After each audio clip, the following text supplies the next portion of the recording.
Hi friends, I'm Aggie. Welcome to my art studio here in my home. And in this video I'm going to share with you the supplies that I used to paint the Dottie Owl. And this was the sample that I used, and this is the painting that we're going to do. So first I'm going to talk to you about paints, and you know it's perfectly fine as a beginner painter to use craft paints. I don't stick with a particular brand, I just go by the colors that I like. So definitely you're going to want to start off getting yourself a black and a white, and you can get them in 8-ounce bottles like this. I like Deco Art, their brand is really great. I also recommend that you get Folk Art Linen. This color is fantastic, I love this color. And Buttermilk by Americana. Sorry it's messy. These are 8-ounce bottles. You don't have to get them in 8-ounce, they come in 4-ounce too. I also really recommend a Burnt Umber. It doesn't have to be Apple Barrel brand, and it doesn't have to be 8-ounce. Like I said, it could be 4-ounce if you'd like. For this particular color owl, I used Ceramcoat's Velvet Teal, oops, and Deco Art Terra Coral. For the eye shade, that green, I added a little bit of pale yellow. And I'll show you how to mix all those colors in the lesson. You can certainly substitute other colors that you really like, but you don't need to bother buying pale shades of the colors. I would say buy yourself the mid-tone values. And mid-tone value means how light or dark a color is.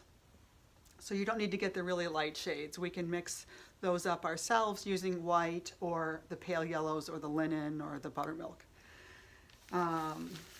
Anyway, okay, so then when it comes to brushes, I use this script brush that I bought. I buy these at Dick Blick. These are my favorite.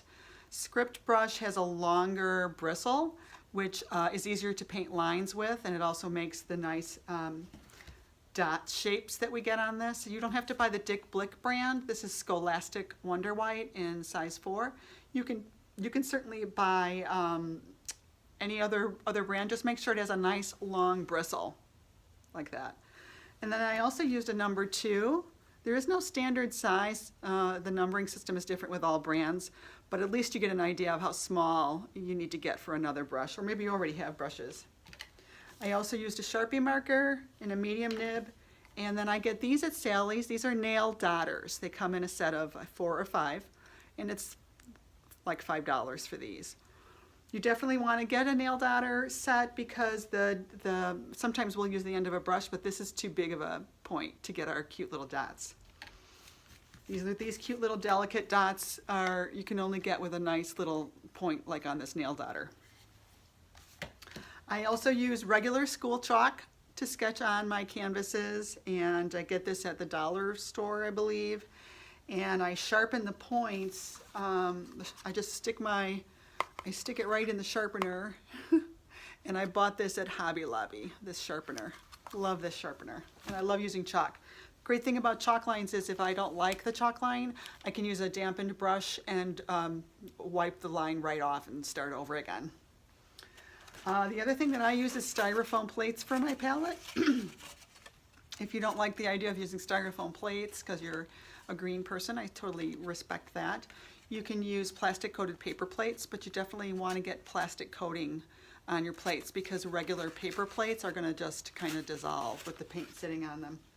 I also mist them with water. I buy these water bottles at Dollar Tree, and I put it on a fine setting and mist my paints every 10 minutes or so they don't dry out. If I'm going to walk away from my paints, I get called away, I'll put another plate on as a lid, and I'll put the water bottle on top so it's really secure and air is not going to get in there.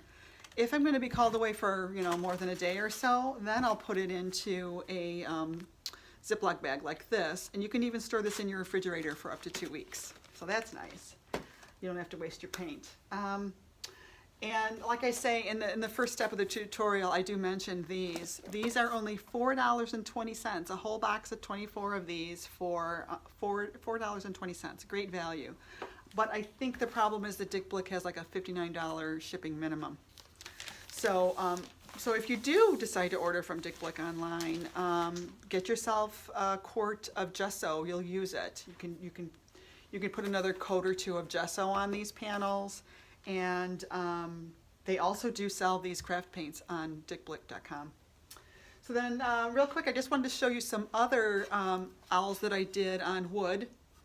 And I got this from Home Depot, this wood, and it's the same technique, it's just a different shape face. There's one, and here's another one. I think you're gonna really enjoy doing these. And if you have any questions, just email me at agnesfriedlander@gmail.com. agnesfriedlander@gmail.com. And then if you would, I hope you'll share your paintings on Instagram. I'm going to use the hashtag Dottie Owls or Dottie Owl on Instagram. So I hope you'll share with us. And that's it. Happy painting.